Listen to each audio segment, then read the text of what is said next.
you say your name, please, sir? Sonny Blue Bland. All That's right. Sonny with a U, middle name Blue, last name Bland, like no taste.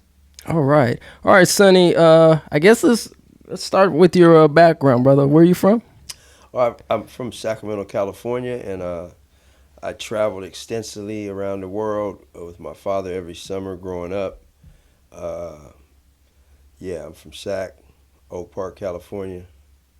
Graduated Sac High, valedictorian under Frank Withrow, one of the first black men to from Sacramento High, the first black ever to be valedictorian.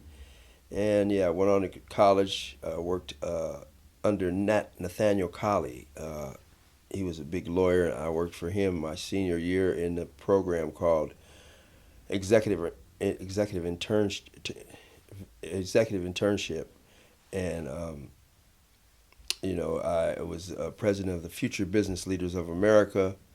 I also was the president of the NAACP College and Youth Chapter under Nat Colley, and we did Region One with Verna Canson to the ACTSO, Academic, Cultural, Technological, Scientific Olympics. I competed in that and won the oratorical contest. And yeah, so my school, and then I got burnt out on school, and got into some worldly life, like and led me into the blues, and here I am. All right. So speaking of the blues, name's Sonny Bland. For those that don't know, can you explain to the viewers who you are related to? To the Lion of the Blues, Mr. Bobby Blue Bland, is my father. God bless Bobby.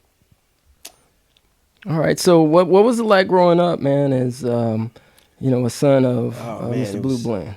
it was a gas, because I'll just name as a kid. I'll name all the people's houses that I went to. Um, Ron Isley's house, Hampton, Virginia. Al Green's house, Barry White's house, Ike Turner's house, Bobby Womack's house. Let me see who else. So many. Sly Stone. I was with Sly a lot when I was young. He lived in Beverly Hills next to the house that was in the Beverly Hillbillies. That was the Kellogg's people's house, and he lived next to that house in that big, which would have been Mr. Drysdale's house. But anyway, yeah, I grew up around a lot of icons of music, and then as a kid, I was. That's why I say I'm the original blues baby. I During the cool jazz festivals, I was in charge of driving the all the artists to the stage in the little carts in each stadium. We went from Oakland to San Diego to Houston to the Yankee Stadium with the Cool Jazz Festival, which was a cigarette out back in the day, and it was Cool Jazz Festivals. So I drove everybody to the stage. It was like exciting, to drive that little car, and Pop Staples, Sister Sledge, Chaka Khan, Cannonball Adderley, Stanley Turrentine, Al Jarreau, um, little Carl Carlton. I can go on. Oh, the Isley Brothers. Like I said, yeah, I was in charge of taking them to the stage and bringing them back to their dressing room. So that was really exciting for me as a kid, And also my time with B.B. King. Me and his son Leonard were real tight, and I grew up always every summer being around B.B., Johnny Guitar Watson, Millie Jackson, uh, Albert King. So I had a rich environment of Count Basie was around my dad a lot. Harold Melvin, the Blue Notes. So there wasn't nobody that with my dad I met Donny Hathaway, I met Mick Jagger, I met David Bowie, Ryan O'Neal.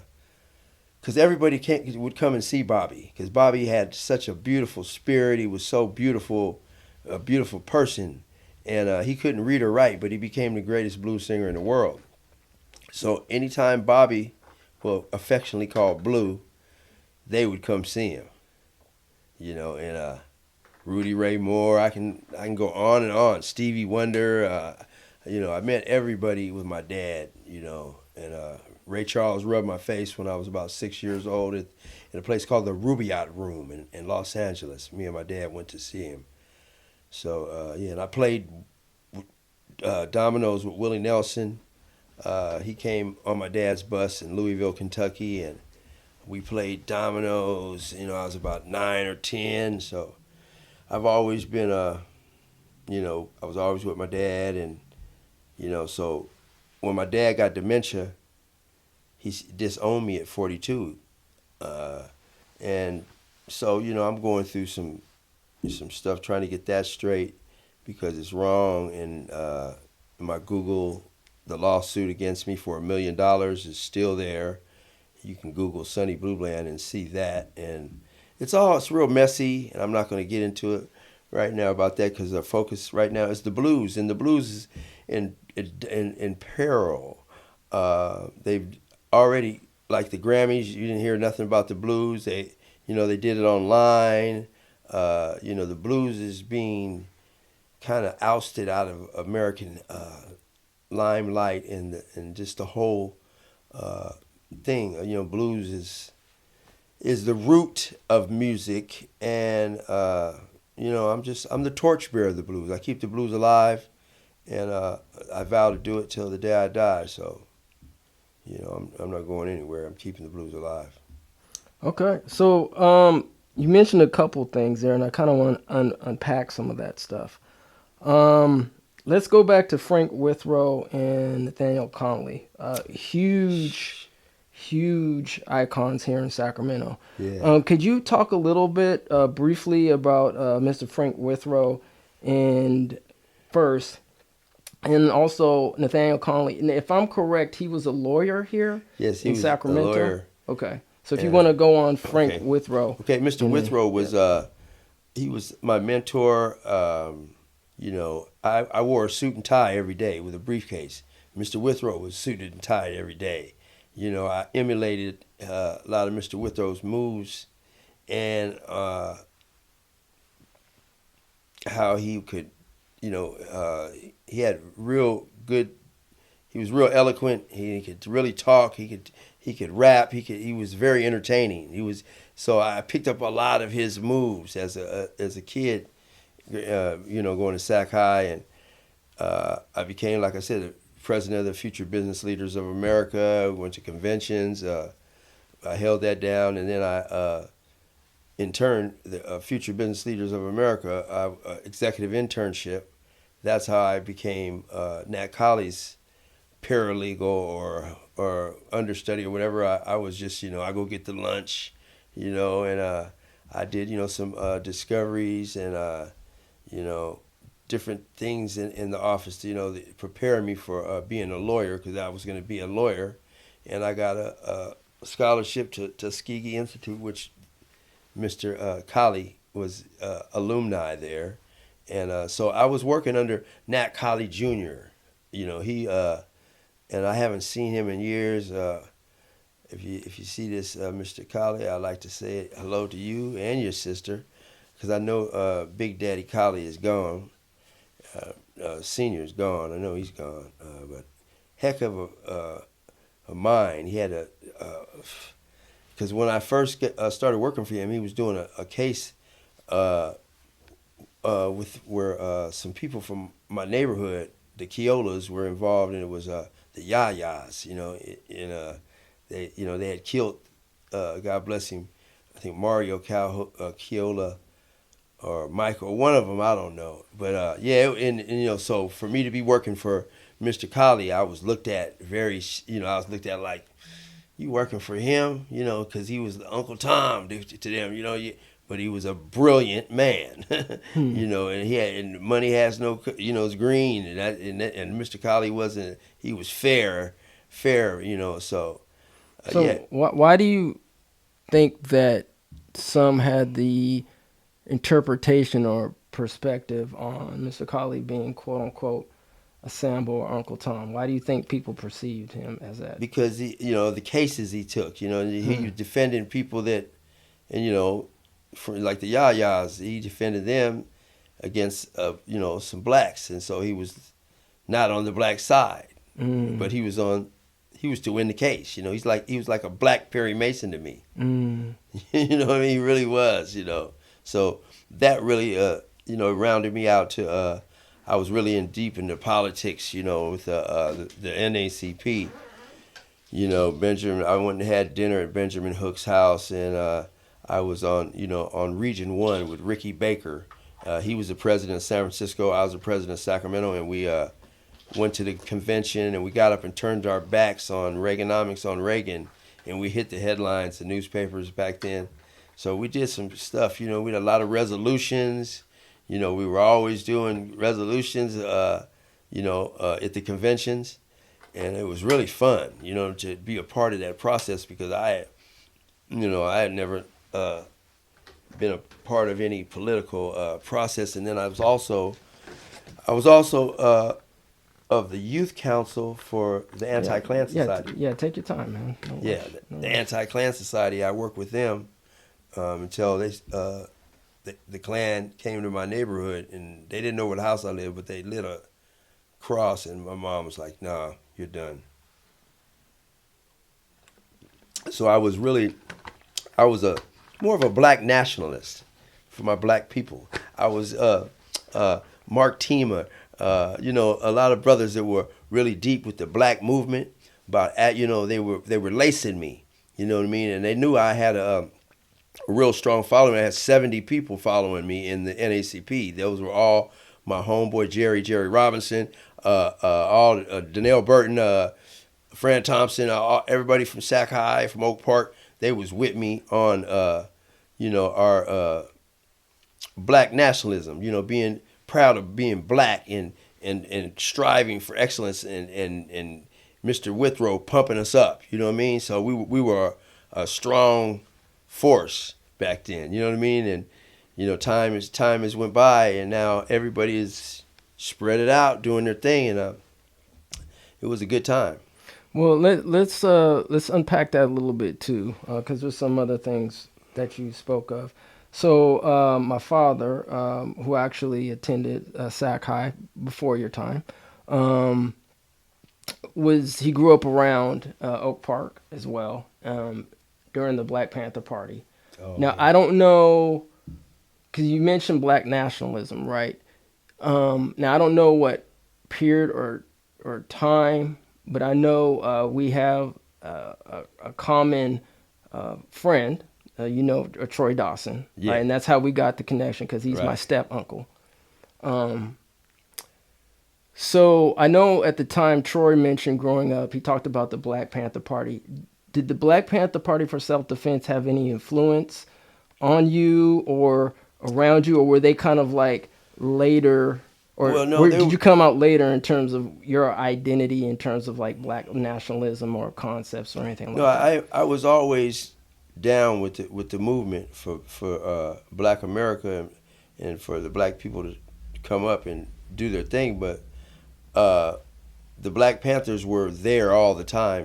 Like Mm. Malinks from Oak Park. He was part of the the Nation of Islam and the Black Panthers. The Black Panthers were always around, but I wasn't really into it back then. I was younger and I was, just trying to be like my dad, dressing. I always been a dresser, so I evolved, through going through high school, and then the NACP got me into the political realm, and then I got burned out on it because I seen that nothing was going to be achieved, no matter how hard we tried to do what to make things right for the black person. It's not going to work because as my dad would say, the white man will blow this planet up before he lets the black race, control. And long as the white man's on that money, hey, it is what it is. So get in where you fit in. I mean, we're not gonna, we might get certain achievements. We might 2 steps up and then knock 9 steps back. But in the same token, we got to keep on striving. And if you're not part of the solution, you're part of the problem. So, that's just how it goes, man. Okay. Um, So let's kind of segue back into some music. Let's go into some blues history. Oh, great. All right, so I don't know if you're familiar with Beyonce. She came out with a country. I think she's coming out with a country Yeah, album. yeah, she is. Can you kind of give us a brief history of blues in particular, in terms of especially when we talk about the South, right? And the kind of the origin, I would say, of like American music, with bluegrass and so Right. forth. Can you Well, kind of there's give us first of before all the country came out? Just give us a okay. history about First music of all, here. the blues is a feeling, so that feeling can be anywhere with anybody, any color. It's like when you go to church, you hear church music, you get a feeling. Same thing with the blues. So, but there's all different types of blues. There's, like you said, bluegrass. There's Chicago blues. There's Delta blues. It comes from Mississippi. There's boogie woogie blues. There's you know, down home blues. There's all kinds of different blues, and I represent down home blues. I've never been you know Chicago blues. I have a lot of respect for it. I just performed with Muddy Waters' son, Mud Morganfield, and we're supposed to be doing a tour together, coming together. I'd like to be on their label, Delmark. If you guys see this over at Delmark, I really like to represent Delmark. But the blues is, back in the day, the slaves, when they were traveling, they sang to transfer messages, and it would be a blues thing. Oh, the boss man coming, he coming down the track. Or the boss, we're going to Chicago, we're going up north. It was all messages through the music. So that's kind of how the blues really. And then now the blues is so watered down. It's like if you turn the radio on, you're gonna hear a white man singing a black man's songs, blues, which I have nothing against white people, and I love people, period. But it's just ironic, and then it's all the music you hear came from black people, from their struggling and striving and hard times, and now the white man has perfected, and you know some people might turn their nose up at what I'm saying, but it's the truth. You can listen to any radio station, and you're gonna hear a lot of white people singing the blues, which is beautiful. I'm glad they're all in it to win it, and we're all in this. It's a big pot, you know what I mean? But speaking in the realm of where it came from and where it's going, we've got to. I'm gonna start a record label called Blues You Can Use Records, Blues You Can Use Podcasts, Blues You Can Use Radio, and I'm gonna I'm gonna go find some black people that are worthy of being blues men and blues women, because I'm a blues man, and that back in the day, a blues man did it all. You know what I mean? I toted a gun. I can fight. If I had to work, I go work. A blues man gonna make it happen. So a lot of people need to adopt that philosophy of being more diligent about their craft and just try to put it in and get it out. Okay. Um, so let's kind of go into that. So you mentioned, and I'm paraphrasing. I would call it kind of like, it seems like every time black people in this country has put something out, expressed something in terms of like what comes from our heart, and then for some reason America takes advantage of it and commercializes it, Yeah, because they have right? the resources, so Right. if we can do that, and we can make it bigger and better. Let's take well, so that's just the way of the world. I mean, you know, uh, just like I'm gonna copyright everything I put my hands on, like Daddy's Shoes. It's gonna be there's my tour of all the kids of the famous. We got Muddy Waters' son, we got Ray Charles' daughter, we got BB King's daughter, we've got uh, we've got Stevie Ray Vaughan's nephew, we've got Joe Tex Jr. Don't bump no big fat woman. We got Johnny Taylor, T.J. Hooker. We have Bobby Wilson, Jackie Wilson's son. So I have an array of all these, and I'm so I say the matriarch of this group, and it's the legacy tour. Daddy Shoes, and it's gonna happen. And it's a stage play and a concert. Mm. And I wrote the stage play, and concert will be the people in the stage play. So I'm trying to take that all over the world, because everybody wants to know what the kids of the famous people are doing, and did they get it? Do they have it? Do they have what their parents had? And I know I got it. So do you feel there's some type of pressure in terms of carrying on that legacy of your father, Uh, or I mean, by or no? by the public is probably not no pressure. It's probably personal pressures like me. I know I have to adhere to the program, and that's keeping the flavor of Bobby alive. His how he dressed, how he presented himself on stage, how he was real friendly to people. My dad, opened his doors and after the show, come on, y'all, come on in. Until his wife took over and xed everybody out of his life that loved him. She got rid of me. She got rid of Billy Barnes, which was his souvenir man. And he would come out and my dad say, hey, Billy, get your stuff together, man. Get the t-shirts and hats. Get ready for this road trip. Billy go spend his SSI check or whatever check he had to get all that stuff. And she fired him. He came all the way to Dallas with his bundle, and she fired him. And that, what I mean, and that, broke his heart. And God bless him. I think he's in a home now with Alzheimer's. That's been years. But I'm just saying that all the people that really loved my dad and that he loved, she made sure and got him away from him. So can you clarify then? I know you briefly talked about it, but can you kind of clarify the lawsuit and kind of like what's Yes, a happening? lawsuit Like, saying that I didn't have the right to say that Bobby was my dad. And my dad raised me, put me through school, through college, and at 42, he said that I wasn't his son anymore.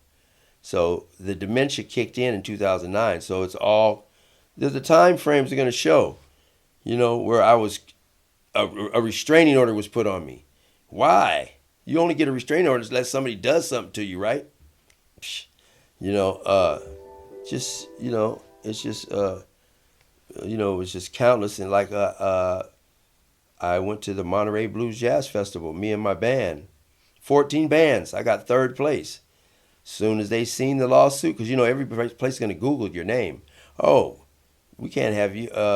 But to my knowledge, somebody from my dad's wife or my little brother or somebody heard that I had won and I was going to be in the Monterey Blues Jazz Festival, and they called and said, that's not Bobby's son.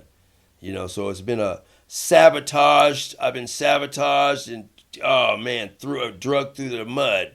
And I stand up strong and sternly about the blues, and I will never, never, never turn my back on the blues. And can't nobody stop me from singing the blues. And I will be Sonny Blue Bland till the day I die, trademarked. So hey, so how do you, in terms of your stage presence, or you as an artist, like how do you try to put your voice in it without, um, I guess, being like too much like your father, or is it something that as you're going through the creative process, you kind of have to separate yourself and try to maintain some of that essence of the blues, if that question makes sense? the essence is all rooted in Bobby. So every time I sing, I'm singing my creative me, but it's Bobby that, his phrases, how he might, oh my Lord, just things he would say, so I'll never be as good as my dad. I doubt that I'll ever be in the Smithsonian Institute like my dad, which he's in there for folklore, him and BB. I probably never be a Rock and Roll Hall of Famer, but trust and believe I'm pretty good, Well, and I can hold my own, and uh, I'm keeping the blues alive, and I guess I have parts of me that people see that they like for me, but because I'll never be as great as my dad, but well, yeah. I mean, I guess my question, and I don't know if this more is a statement. It's just in terms of just like your own expression, right?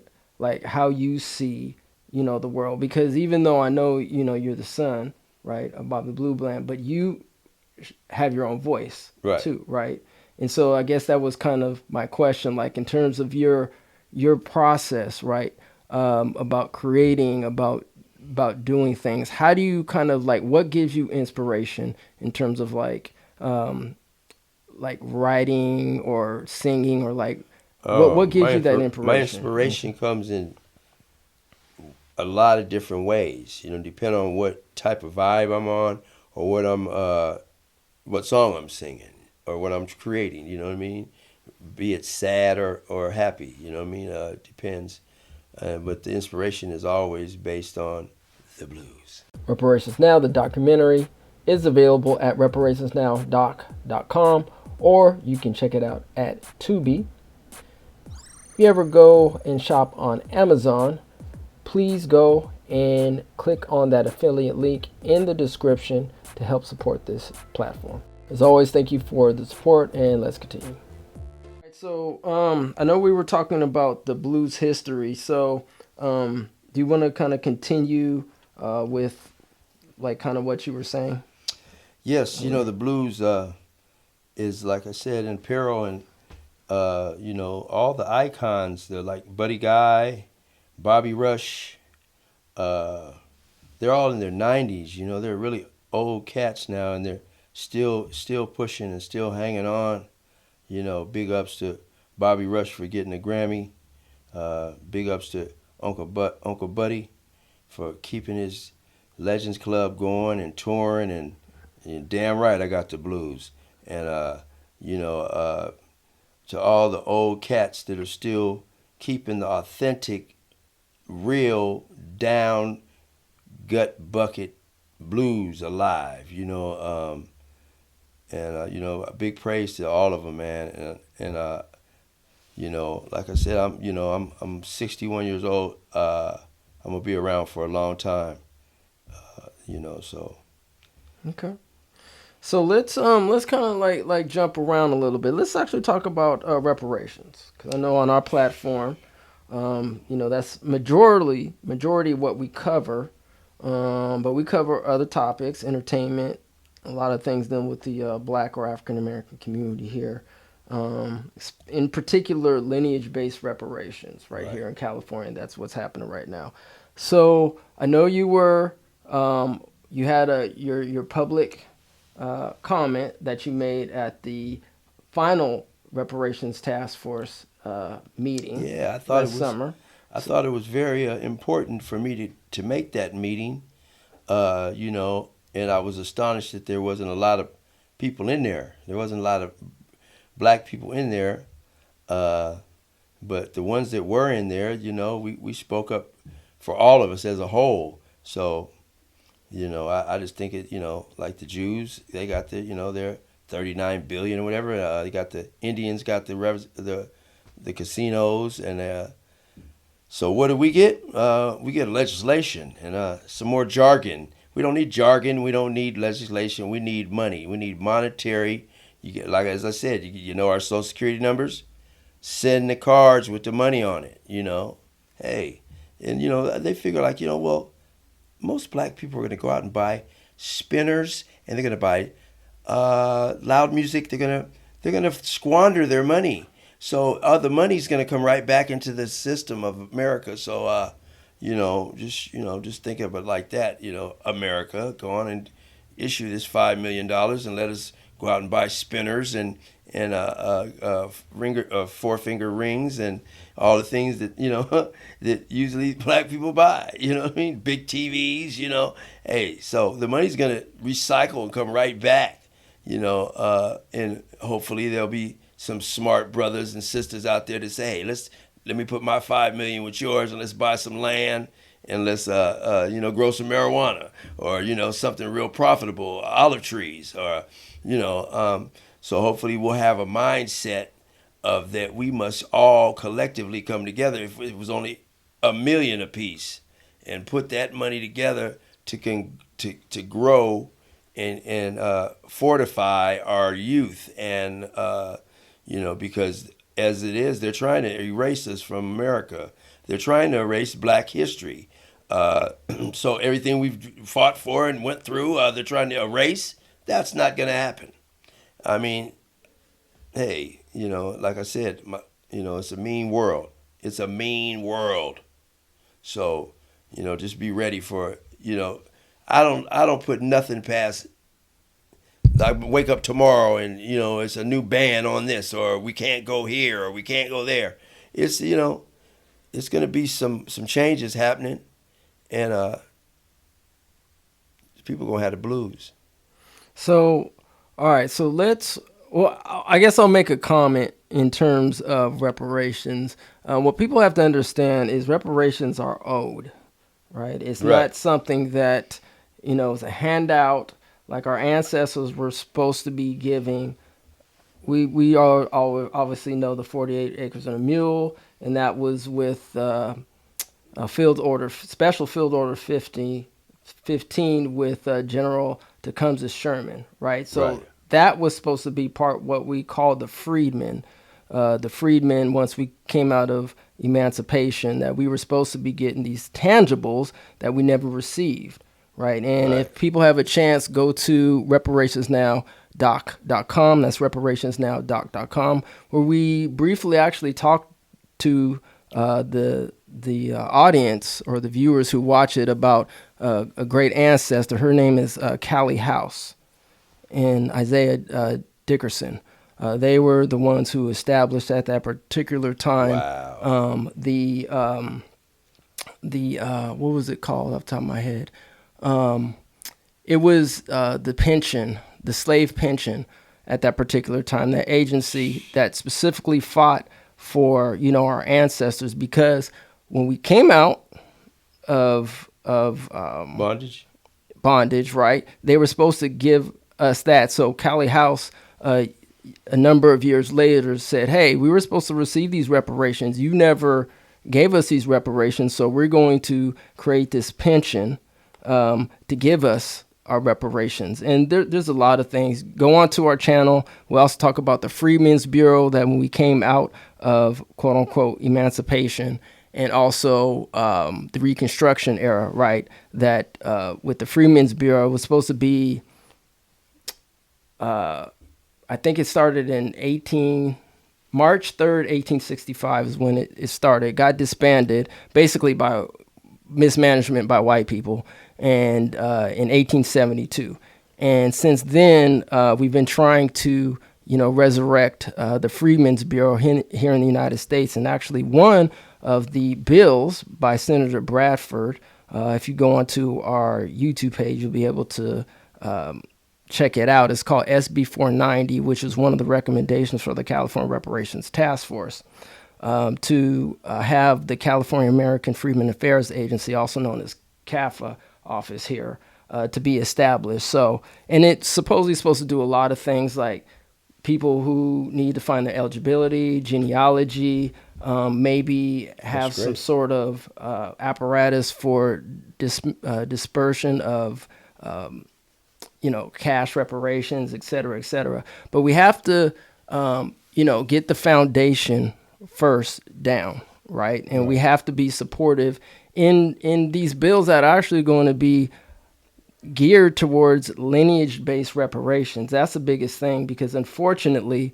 and I do recommend people to check us out Sundays at 10 a.m. to follow us on the California Road to Reparations show as we're going through these bills, because what we're seeing is that these bills aren't actually reparations, right? It's actually not repairing those who need to be repaired. So I just kind of wanted, for those who are going to be watching this, because as we're interviewing this great gentleman here, there might be individuals who do know, our good brother Sonny Bland, who's never been onto this platform. And so it's just, we have to understand. I'm segueing back actually to my question, in terms of reparation, and in particular the blues, right?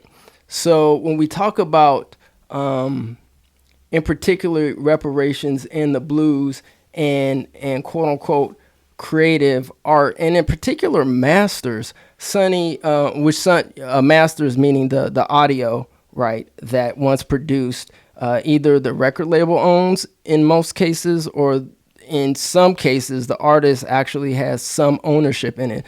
Brother, can you talk about, um, in terms of like owning your masters and just how the record labels work, and in particular maybe your father? I don't know if there's something that, you could, stories you could talk about, your father's Well, endeavor in terms of, Bobby couldn't read or write, so he in his career he only wrote one song.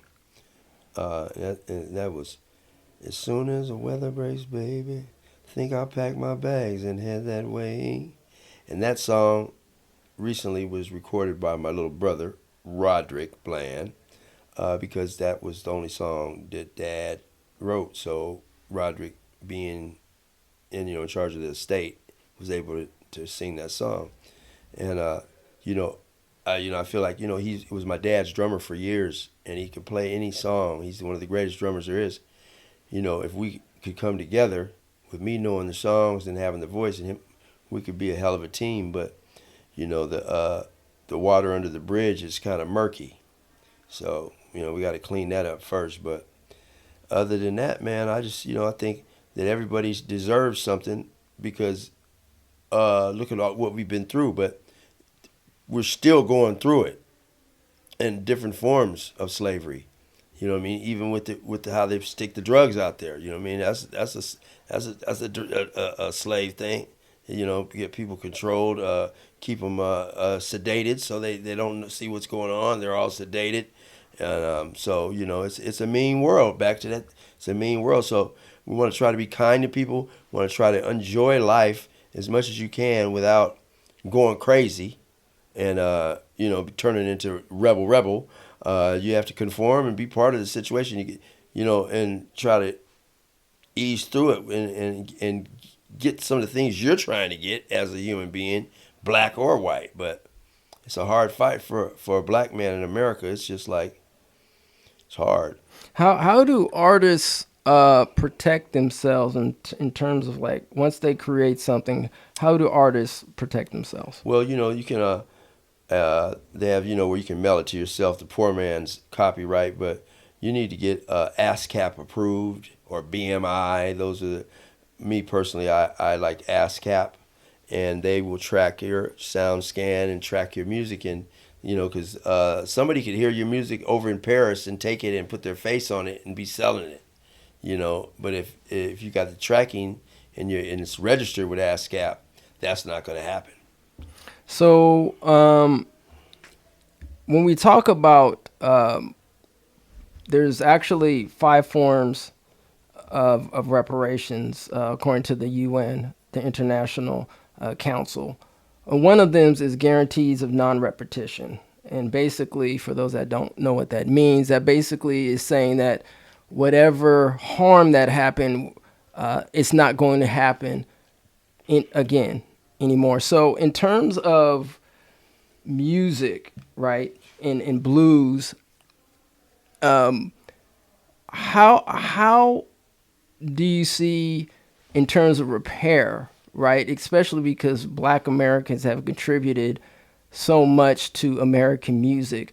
What do you think American can do in terms of Black American music to repair the harms that they've done to the Black American creativity here in the United States? Well, that has to all come from a person's inside of what they've been through and how much they strive to push. You know what I mean? And hopefully, it hasn't broken their resilience, and they want to get back up and try again, because some people just forget it. But I'm dead fast and stern about mine. I'm gonna be singing the blues a long time, and uh, I don't plan on singing nothing but the down home blues.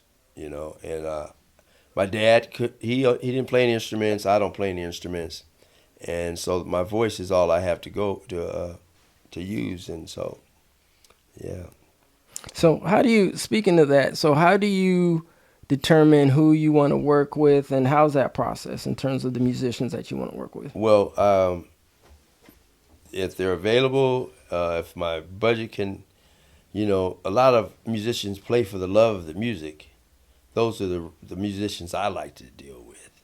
But we got musicians that are, this is their thing, their craft. So they got to charge you, and it's getting pretty pricey to have a musician to be, around a lot and doing all the things you need, because I might have a studio session. I need a guitar player. I need a keyboard player. I might be doing jingles. And that takes time. You got to work, But I'm writing all my own stuff. I don't plan on. I have um, Irving Rushing and Glenn Perkins, the dynamic duo. They're going to be writing a song or two for me, but I plan on writing all my own songs, because if you write them, you get money. I get famous. I go perform them. I get paid for performing them. It's a realm that I like to be getting paid for my lyrics, and plus it's the blues. It's me. It's what's coming out of me. You know what I mean? No matter what it's about, or you know, it's gonna always come out dark blue. Okay. So got a couple more questions. Um, in terms of reparations, right? What's your definition of reparations, and how do you see reparations playing out in the near future? Well, reparations to me is really a slap on the wrist. Really, I mean, it's like, it could be a lot more, but I would be very thankful to get that $5 million, which my dad was a slave, and I was born in California, so there's certain requirements. So what about all the other people that their parents weren't slaves, or they don't even know how to find out if they were slaves, and they're not from California, and they live over here. They're from Arizona, but they're black, and so they don't get no money. It's kind of the what do you say, the perimeters. Oh, the requirements. Yeah, the Okay. specs on it are kind of messed up. You know what I mean? I feel that if you're black and you come from black descent, I don't care if your parents was crushing cans. You know, everybody should get their money, man. Because they can just print some more. I mean, it's gonna Yeah, go right. yeah. It's gonna go What? right back in the system. Yeah, there is, and I want to say I'd like to give a shout out to Secretary State Dr. Shirley Weber, and don't quote me, but I think in the AB 3121 bill, it does mention something. If you were an enslaved person or a free black before the 19th century, basically during the 1900s, then no, I'm sorry, the 1800s. Yes, 19. So before basically was at 1899. Basically, if you can prove that, if you were quote unquote free black at that time, then and you can prove you're a descendant of them, then you might be eligible at that particular time. So there are some things that some blacks will be covered underneath this hopefully this legislation, but that kind of goes back to the Freedmen's Bureau, right, or the Right. Freedmen's Agency, right, trying to have that foundation, so when eligibility comes about and people say, well, how do I become eligible, what do I need, what's my paperwork, etc. But I kind of want to go back to the history real quick, and then we'll wrap it up. You mentioned that somebody was a slave in your history. Can Yeah. you kind of expand on that? And then also, do you know like the migration story in terms of how your people came out to California?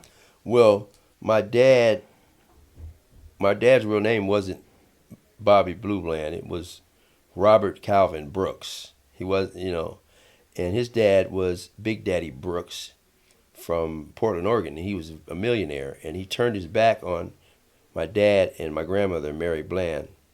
And And so, was he a black man? yeah, Okay, he was a black man. big, Okay, tall black man. okay. And that was my dad's real dad.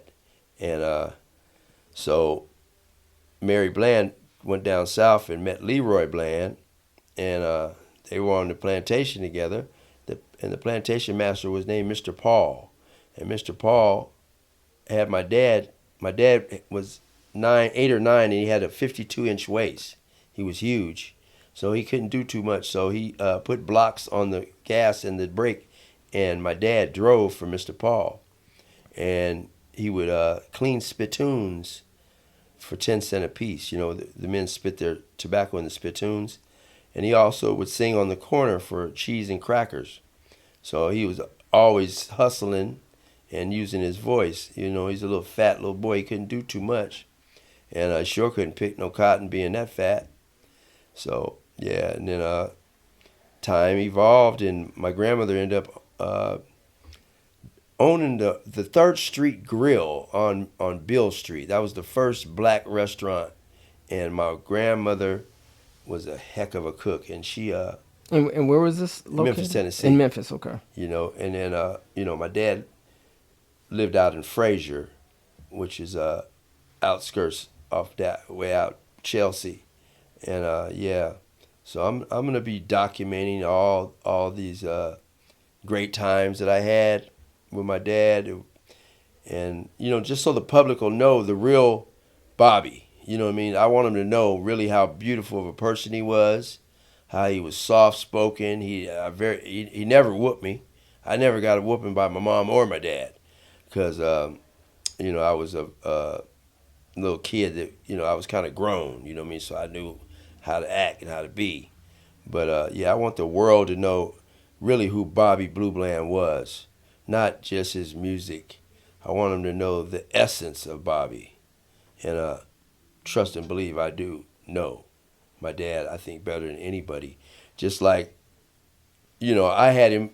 Me and my dad was together. He was moving and grooving, and he got old. My little brother Roderick got him when he was an old man. So there's a lot of things Roderick didn't get from my dad that I got.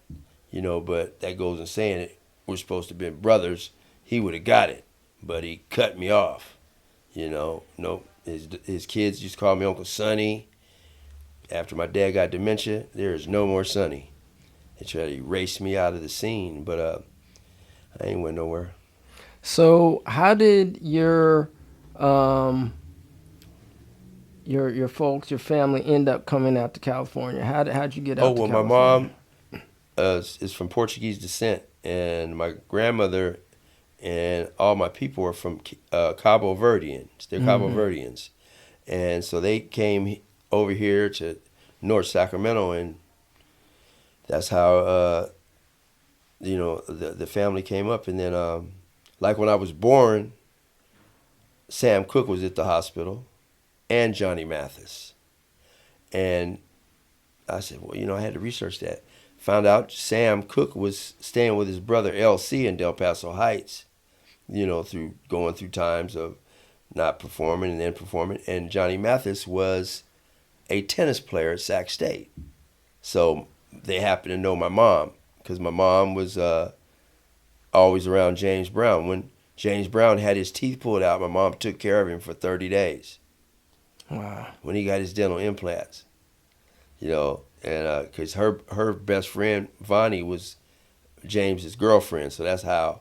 So when I was 6 and 7 years old, I would be at the Memorial Auditorium by myself in the dressing room with James Brown. Mm-hmm. My mom would leave me in the dressing room, and that's how I found out about the Velcro. Mm-hmm. How he could snatch his suit off and have another one under it. Because people, oh, man, that's too fast.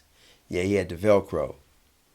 Yeah, a lot of people don't know stuff. Those are inside stuff that nobody would even know. Unless you were the original blues baby like myself. All right. So where can people reach you? Do you have any social media, any contacts people can reach you? Yes, you can reach me on IG at SunnyBland965, Facebook Sunny Bland,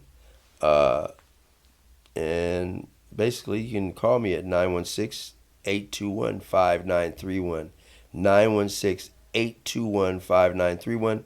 booking agents, club owners, please call. I need gigs. I need to be gigging. And one of the last things that BB King, last time I seen him was at the Mondavi Center. It was Fillmore Slim's birthday. I took him for his birthday, special surprise, and we're in the back of the bus. And Mr. King said, "Sonny, I want you to stay on stage, paid or not, and keep saying who you are."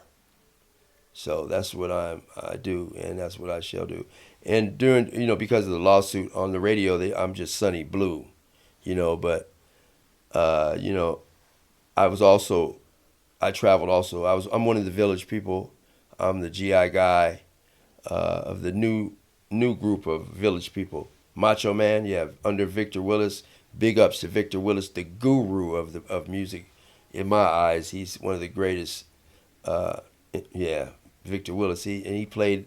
He was the lion in The Wiz with Michael Jackson. He Felicia Rashad was married to him for 10 years, and then he picked me up and made me the GI guy. I don't know if I'm going back with him. Wouldn't mind, but yeah, big ups to uh, Miss Karen and Victor Willis of the Village People. Okay.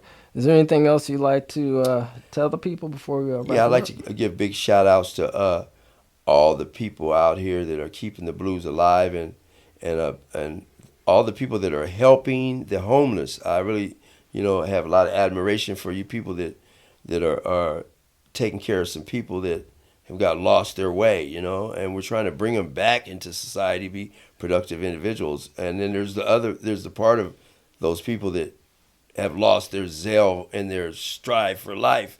But just remember that you only get out of life what you put into it, and um, stay physically fit, mentally fit, and socially active, and you'll stay young, wealthy, and attractive.